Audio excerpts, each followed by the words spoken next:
Good morning. मैं व्याख्याता छोटूलाल सैनी आप सभी बीएड प्रशिक्षणार्थियों के लिए आज का टॉपिक लेकर हाजिर हूँ। तो देखिए, आज हमारा टॉपिक रहेगा समावेशी शिक्षा में शिक्षक तैयारी कार्यक्रमों को उन्नत करने हेतु कार्यक्रम तथा मूल्यांकन। टॉपिक एक बार फिर से बोलता हूं, समावेशी शिक्षा में शिक्षक तैयारी कार्यक्रमों को उन्नत करने हेतु कार्यक्रम तथा मूल्यांकन। देखिए, आप सभी जानते हैं कि जो शिक्षक तैयारी कार्यक्रम होते हैं उनके माध्यम से ही शिक्षा को उन्नत किया जा सकता है।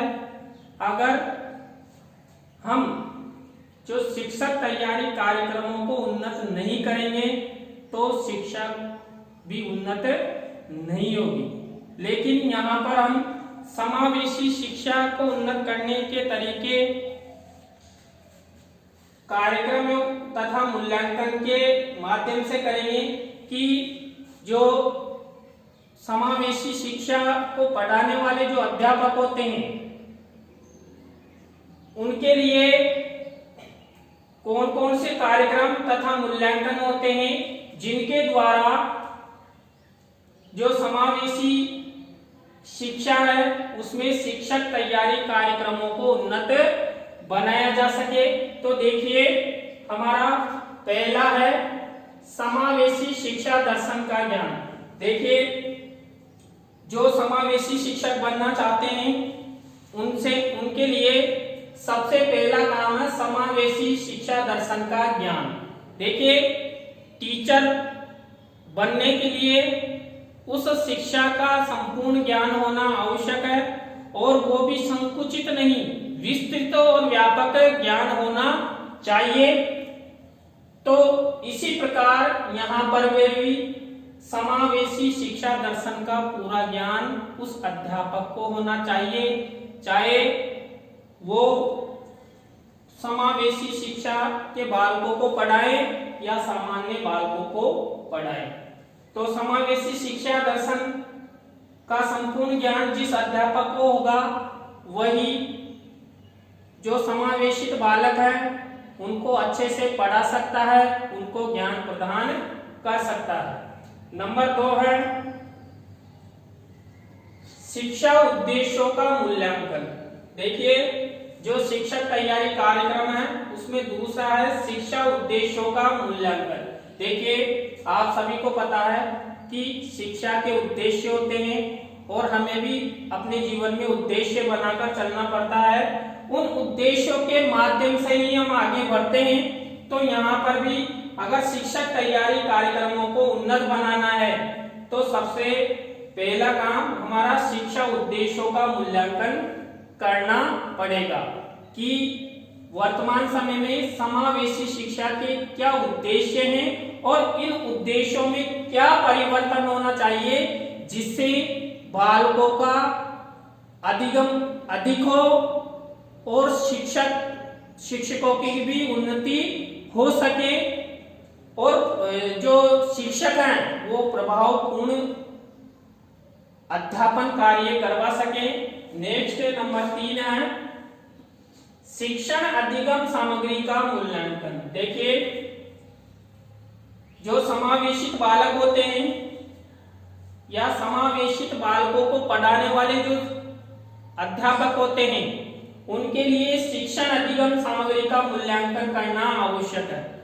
शिक्षण अधिगम सामग्री का मूल्यांकन करना इसलिए आवश्यक है क्योंकि आप सभी जानते हैं कि जो समावेशित बालक होते हैं उनमें कुछ न कुछ विशिष्टताएं होती है और उन विशिष्टताओं के माध्यम से उनको पूरा किया जा सकता है। मान लीजिए कोई अंधा है तो उसको बुक से थोड़ी ना पढ़ाएंगे, उसके लिए कोई विशेष प्रकार की बुक बड़े अक्षरों वाली होगी, ब्रेल लिपि होगी, विशेष प्रकार के चश्मे होंगे।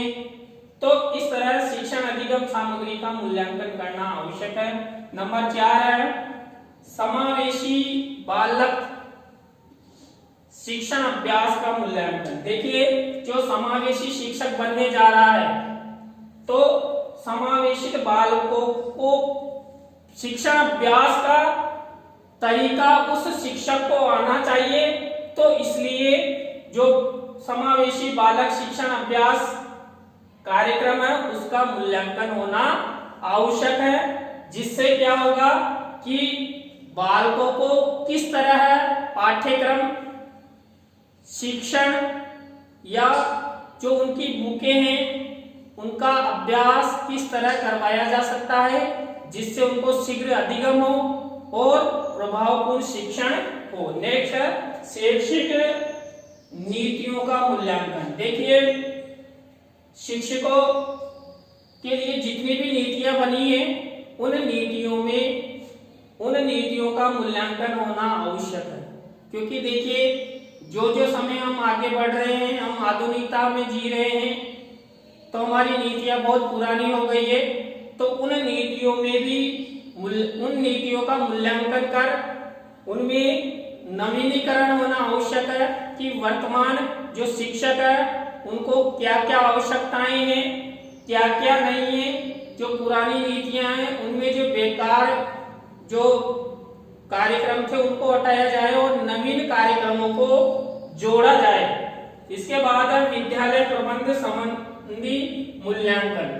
देखिए, जो शिक्षक है उसको उन्नत करने के लिए विद्यालय प्रबंध संबंधी मूल्यांकन होना आवश्यक है। देखिए, आप सभी जानते हैं एक शिक्षक को सारी व्यवस्थाएं लेकर चलनी पड़ती है। विद्यालय प्रशासन व्यवस्था करवा सकता है, लेकिन सारा कार्यक्रम, सारा अध्यापन कार्य एक शिक्षक ही करवाता है। तो विद्यालय में क्या क्या प्रबंध है, क्या क्या नहीं है, इसका भी मूल्यांकन होना चाहिए। नेक्स्ट है पाठ्यक्रम का मूल्यांकन। देखिए, हमारा जो मूल्यांकन है, जो सामान्य विद्यार्थियों का पाठ्यक्रम है उससे हटकर होता है समावेशी बालकों का पाठ्यक्रम। तो जो पाठ्यक्रम है उसका भी मूल्यांकन होना चाहिए, उसमें परिवर्तन होना चाहिए, जिससे क्या हो, शिक्षकों की उन्नति हो सके। तो इसके बाद है शिक्षण विधियों का मूल्यांकन। देखिए, जिन विधियों के माध्यम से शिक्षकों को पढ़ाया जाता है उन विधियों का मूल्यांकन होना आवश्यक है, जिससे क्या होगा कि जो आने वाले जो शिक्षक बनेंगे वो अच्छे बनेंगे और उन्हें शिक्षण विधियों का अच्छा ज्ञान होगा। नेक्स्ट है सेवा पूर्व प्रशिक्षण कार्यक्रमों की व्यवस्था। देखिए, शिक्षक बनता है, शिक्षा बनने से पूर्व हम प्रशिक्षण लेते हैं। जैसे आप लोग बीएड का प्रशिक्षण ले रहे हैं, कई विद्यार्थी बीएसटीसी का लेंगे, तो ये हमारा सेवा पूर्व प्रशिक्षण कार्यक्रम होता है। अब ये सेवा पूर्व प्रशिक्षण कार्यक्रम कहाँ होना चाहिए? समावेशी शिक्षक बनने से पहले। अगर आपने समावेशी शिक्षक बनने से पहले सेवा पूर्व प्रशिक्षण कार्यक्रम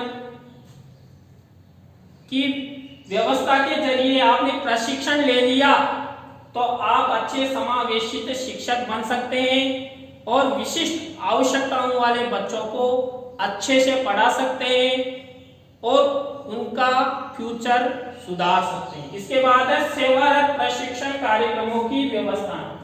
देखिए, जो समावेशी शिक्षक बनते हैं तो हमने पहले तो देखिए सेवा पूर्व प्रशिक्षण प्राप्त कर लिया, उसके बाद सेवा करते हुए भी प्रशिक्षण की व्यवस्था समावेशित जो शिक्षक बनने जा रहे हैं उनके लिए व्यवस्था होनी चाहिए, जिससे क्या हो कि यहाँ अभी बीच में वर्तमान में अगर शिक्षण कार्य चल रहा है तो अब फ्यूचर में इनके लिए क्या क्या सुधार अपेक्षित है, इनके पाठ्यक्रम में क्या बदलाव जरूरी है या नया टॉपिक क्या जुड़ा है, उस सब की प्रशिक्षण की व्यवस्था सेवारत प्रशिक्षण कार्यक्रमों में होती है।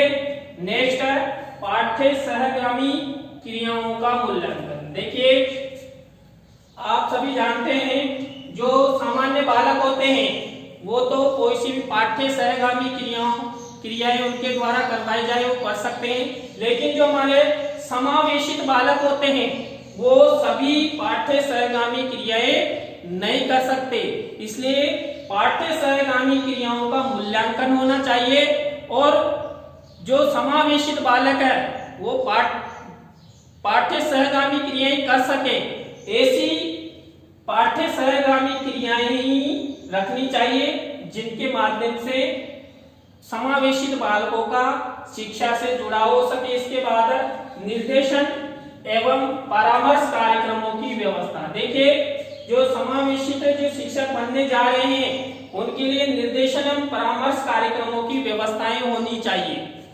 उन शिक्षकों को बीच बीच में निर्देशन एवं परामर्श मिलना चाहिए, जिससे क्या होगा कि उनको निर्देशन एवं परामर्श मिलेगा तो वो निर्देशन और परामर्श जो उनको मिला है उसके माध्यम से जो जिनको पढ़ा रहे हैं समावेशित बच्चे उनको अच्छे से वो पढ़ा सकते हैं, लिखा सकते हैं, ज्ञान करवा सकते हैं, अभ्यास करवा सकते हैं। तो जो शिक्षक होते हैं समावेशी शिक्षक उनके लिए निर्देशन एवं परामर्श कार्यक्रमों की व्यवस्थाएं होनी चाहिए। इसके बाद है नवाचारों के प्रशिक्षण की व्यवस्था।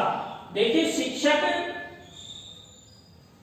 जब हम प्रशिक्षण प्राप्त कर लेते हैं, टीचर बन जाते हैं, उसके बाद सेवा पूर्व प्रशिक्षण भी लेते हैं, सेवारत प्रशिक्षण भी लेते हैं, लेकिन नवाचारों के प्रशिक्षण की व्यवस्था जरूर होनी चाहिए कि वर्तमान में आधुनिकता में कौन सा नवाचार आया है जिसके माध्यम से हम बच्चों को अच्छी तरह पढ़ा सकते हैं, किस तरह हम उनको आगे प्रगति दे सकते हैं।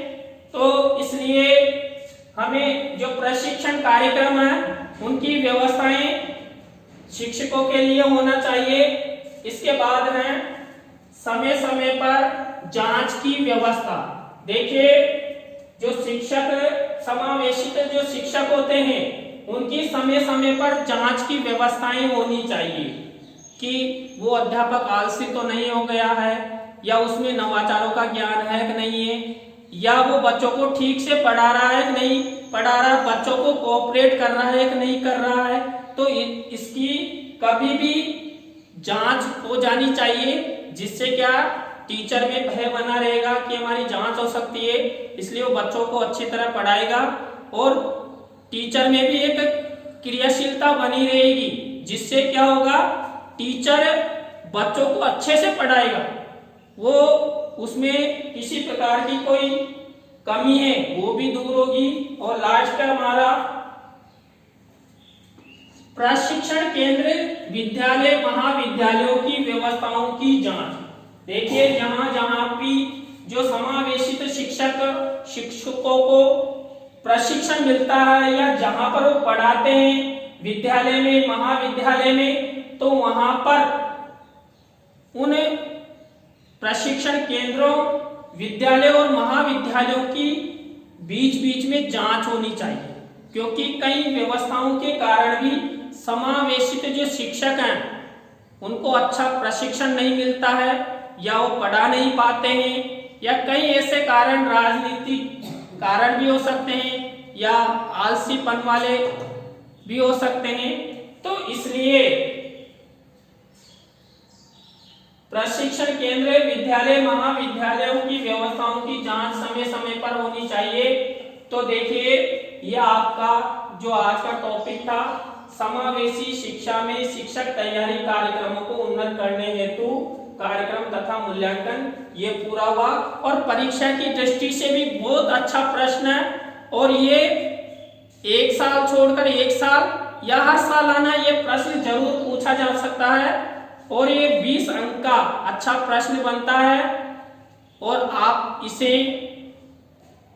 अच्छा लिख सकते हैं और अच्छे पॉइंट्स भी हैं। तो देखिए थैंक यू, कल फिर मिलते हैं नए टॉपिक के साथ। Thank you, bye.